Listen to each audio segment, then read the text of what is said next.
करेंगे Indian penal code का chapter 1 introduction from section 1 to section 5।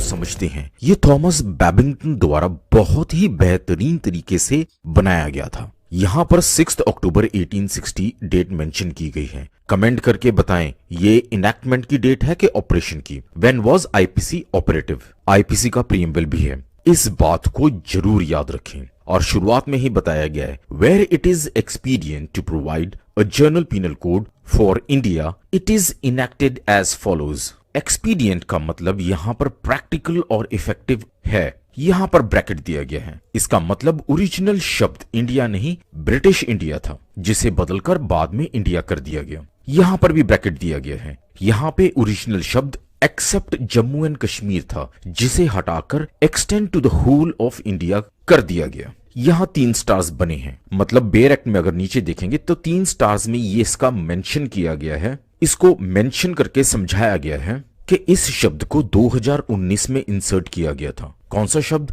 Extend to the whole of India का शब्द जो है। किसी भी कंपटीशन में इस सवाल को पूछा जा सकता है, तो याद रखें 31 अक्टूबर 2019 को एक्सेप्ट जम्मू एंड कश्मीर को हटाकर extend to the whole of India लिखा गया। Extend to the whole of India के शब्दों को डाला गया है एक्सेप्ट जम्मू एंड कश्मीर को हटाकर। यहाँ पे इंडिया को ब्रैकेट में दिया गया है, फिर से इसको ब्रिटिश इंडिया को हटाकर अमेंड कर इंडिया कर दिया गया है। ये कब किया गया था? अगर ये पूछा जाए तो याद रखें 1 मई 1861 में इस शब्द को हटा के इंडिया किया गया था। Section 1 title and extent of operation of the code, मतलब ये एक्ट का नाम क्या होगा। Extent of operation of the code मतलब ये कहां पर लागू होगा। सेक्शन 1 हमेशा की तरह this act shall be called Indian penal code, मतलब अपना नाम बता रहा है, and shall extend to the whole of India, पूरे ही भारत में ये लागू होगा।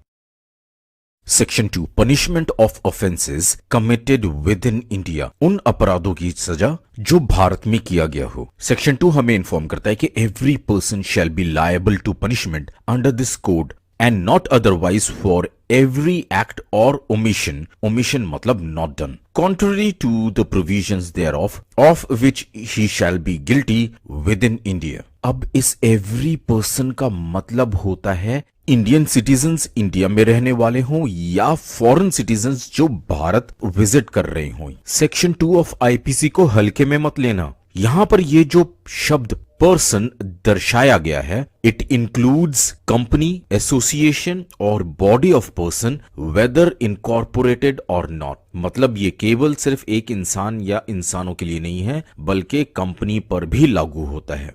Section 3 punishment of offences committed beyond but which by law may be tried within India. Section 3 कहता है कि any person liable by Indian law to be tried for an offence committed beyond India. अब section 2 में every person था, मतलब हर एक इंसान के ऊपर लागू होता है, और सेक्शन 3 में एनी पर्सन होता है, मतलब एनी पर्सन जो भारतीय नागरिक है उसके ऊपर shall be dealt with according to the provision of this code for any act committed beyond India in the same manner as if such act had been committed within India।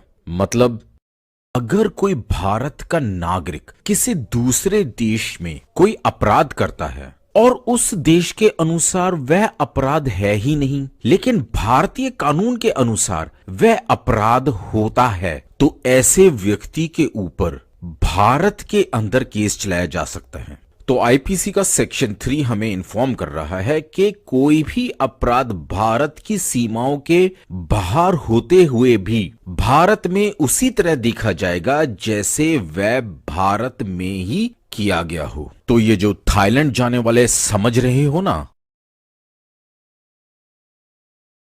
Section 4 extension of code to extra territorial offences, मतलब IPC को extend किया गया है, बढ़ाया गया है उन अपराधों के लिए जो भारत की सीमा के बाहर हुए हों। सेक्शन 4 कहता है कि the provisions of the code apply also to any offence committed by, मतलब जो सेक्शन 3 में हम बात कर रहे थे उनको और उनके अलावा इनको भी आईपीसी के दायरे में लाया जाएगा। कैसे चेक करते हैं। सबसेक्शन 1 कहता है any citizen of India in any place without and beyond India, मतलब भारतीय नागरिक किसी भी जगह पर जो भारत की सीमाओं के बाहर हो वहां पर भी ये लागू होगा उसके ऊपर। और सबसेक्शन 2 इन्फॉर्म करता है कि any person on any ship और aircraft registered in India wherever it may be. अब यहाँ पे एनी पर्सन का मतलब आ जाता है कोई भी व्यक्ति। ये फर्क है सबसेक्शन 1 और सबसेक्शन 2 में। वहां पे भारतीय नागरिक की बात कर रहा था, यहाँ पे बात हो रही है किसी भी व्यक्ति की, चाहे वो भारतीय नागरिक है या विदेशी नागरिक है। आगे बात कर रहा है कि ऑन एनी शिप और एयरक्राफ्ट रजिस्टर्ड इन इंडिया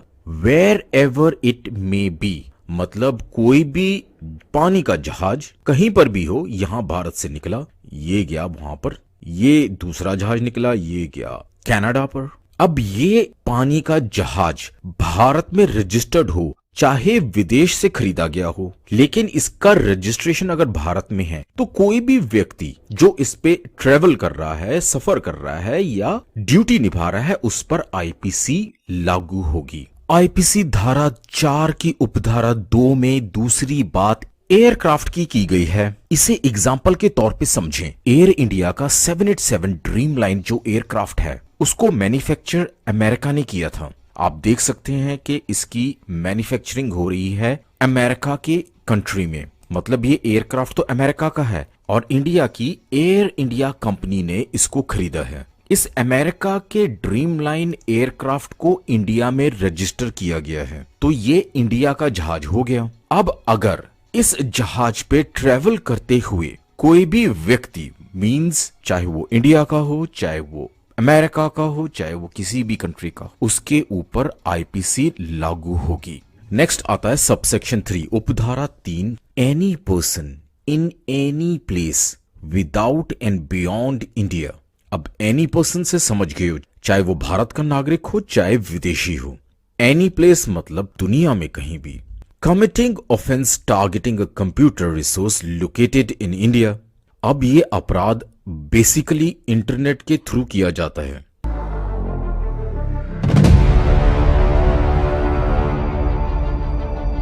एक एवरेज स्टूडेंट के लिए सेक्शन 4 खत्म हो गया है, लेकिन एक एक्सपर्ट्स के लिए सेक्शन 4 में एक्सप्लेनेशन है 2 शब्दों की। पहला ऑफेंस, जो कि कहता है कि हर वो कार्य जिसे भारत में करने पर अपराध माना जाता है उसको बाहर किया जाए भारत के तो उसको भी अपराध माना जाएगा। ये ऑफेंस की डेफिनेशन दी गई है सेक्शन 4 में, और कंप्यूटर रिसोर्स की डेफिनेशन भी सेक्शन 4 में दी गई है, जिसे वह कह रहा है कि सेक्शन 2 ऑफ आईटी एक्ट 2000 जो कि इंफॉर्मेशन टेक्नोलॉजी एक्ट है, उसमें दिए गए क्लॉज के और सबसेक्शन 1 के अनुसार कंप्यूटर रिसोर्स कहा जाता है। और एक इलिस्ट्रेशन एग्जाम्पल, मतलब सेक्शन 4 की एग्जाम्पल है, A who is a citizen of India commits a murder in Uganda, he can be tried and convicted of murder in any place in India in which he may be found। Simple सी बात कह रहा है, अगर भारत का नागरिक Uganda में जाके किसी का मर्डर कर देता है, उसको जान से मार देता है, तो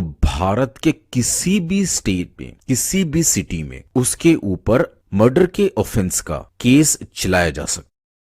सेक्शन 1 से लेकर सेक्शन 4 तक आप समझ गए होंगे कि आईपीसी सब पे भारी पड़ रहा है, चाहे वो देश का नागरिक हो, चाहे कोई विदेशी पर्यटक हो जो इंडिया विजिट कर रहा है, या फिर कोई भारतीय या विदेशी भारत के शिप, एयरक्राफ्ट या किसी भी ऐसी चीज पर जो भारत में रजिस्टर है उसमें ट्रेवल कर रहा हूं। ये कंपनीज पे भी लागू है, चाहे वो इंडिया की कंपनी हो चाहे विदेशी कंपनी हो। विदेशी कंपनी जो इंडिया में अपना बिजनेस करने के लिए किसी इंडियन कंपनी के साथ टाई अप करके इंडिया में रजिस्टर्ड हो, एग्जाम्पल वोडाफोन। ये तो थे 1 से 4 तक सेक्शन, लेकिन सेक्शन 5 अलग बात कर रहा है। सेक्शन 5 है certain laws not to be affected by this act, मतलब कुछ कानून ऐसे हैं जो आईपीसी की धाराओं से इफेक्ट प्रभावित नहीं होते हैं।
दोबारा मिलते हैं, लेकिन जाने से पहले मेरी एक रिक्वेस्ट, बड़ों को रिस्पेक्ट, छोटों को प्यार, वरना सारी की सारी एजुकेशन या बड़ी से बड़ी पोजीशन हो जाएगी बेकार।